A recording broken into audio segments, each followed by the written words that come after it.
The Montauk project came to a sudden close, when in 1983, some of the personnel at this disused radar station became very concerned about what the Nazi scientists were doing with their psychotronic time machine. It's claimed the Nazi scientists were interfering with future events and this could create a paradox. So during one experiment, Duncan Cameron manifested a hideous thought form, which consisted of an 8-foot-tall black monster, which went on the rampage, inside the radar station, and injured some of the personnel and destroyed some of the buildings on the base. After this event the Nazis shut down the project and abandoned this old radar station in a hurry. But they sealed up many of the entranceways leading to the underground facilities. It's claimed the personnel, who worked on this project, including Duncan Cameron and Preston Nichols, were given a cocktail of mind-bending drugs and they were hypnotized into experiencing an alternate realities, where the Nazi scientists implanted false memories of living an ordinary uneventful lives during the time they worked on this secret project.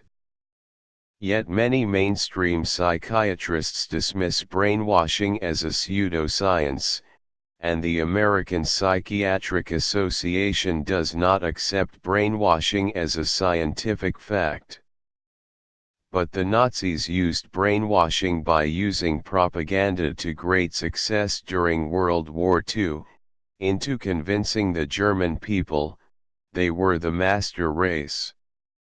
The Chinese used brainwashing during the Korean War, to make American soldiers commit to communism.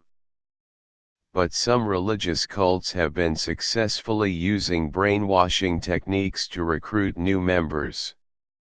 Then in 1984 Cameron and Nichols started to regain their memories about the Montauk Project, after watching the sci-fi film, The Philadelphia Experiment. During the late 1980s and early 1990s, Peter Moon and Preston Nichols would give lectures on their investigations into the Montauk Project, and they decided to write a book together, which was published in 1992. Today this old radar station now lies abandoned and many of its buildings have been demolished, yet the legend remains, and it has become the inspiration for a popular TV show on Netflix called Stranger Things. The well-known American astronomer, and astrophysicist, Carl Sagan popularized the term, extraordinary claims require extraordinary evidence, and there is very little independent evidence to back up the claims made by Peter Moon and Preston Nichols. But behind every legend, lies a grain of truth, where a group of former Nazi scientists conducted a series of illegal experiments involving the development of mind control techniques, microwave weapons, and psychic research. Yet behind these sinister stories, lies a terrible tragedy, where many homeless people and children were tortured and brainwashed into taking part in a series of highly unethical and illegal experiments, where a large number were killed. As the Nazi scientists generally view such homeless people as being subhuman and worthless. These victims have no voice, and their experiences remain hidden from public view or scrutiny.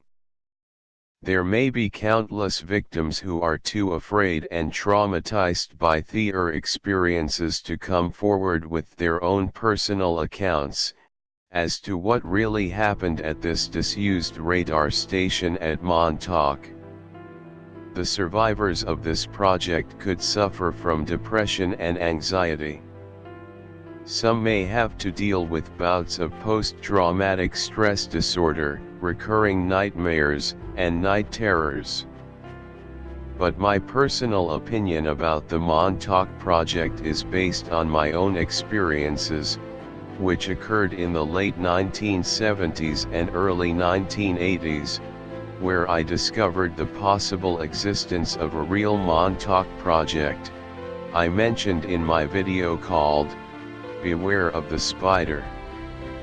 Now this old radar station lies abandoned and many of its buildings have been sealed up or demolished. These old structures now stand as an epitaph to all of those lost and missing homeless people, who fell victim to a highly illegal research project, which is still surrounded in legend and secrecy, to this very day.